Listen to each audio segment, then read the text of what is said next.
যাই হোক বন্ধুরা, তোমাদের সঙ্গে তো আমি শুধু এই আনন্দের কথাগুলোই শেয়ার করি, কিন্তু আমি আজকে যে দুঃখের সহিত দুঃখের কথার দিনগুলো আজকে শেয়ার করি। আজকের কথা মানে আজকে 9 দিন হয় চলছে, তবে শেয়ার করতে পারিনি। আমার কাকি শাশুড়ি এবং আমার যা একই দিনে মারা যায়। আমার একদম নিজের কাকি শাশুড়ি আর যা মানে একটু দূরে আর কি, নিজের না। যাই হোক, আমার কাকি শাশুড়ি যায় 10টায় আর আমার দিদি যায় 4টায় পরলোক গমন করে।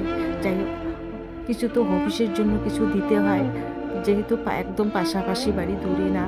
সত্যি দুঃখের সহিত আর কি কথা বলবো বন্ধুরা, আমার খুব খারাপ লাগছে। যাই হোক, যে প্যাকেটে করে আমার মানে কিছু অফিসের জন্য নিয়ে এসেছি। যাই হোক, এগুলা তাদেরকে দিতে হবে, তারা যেন চির সুখী থাকে, পরলোক গমন করেছে, যেন তাদের আত্মাটা শান্তি পায়।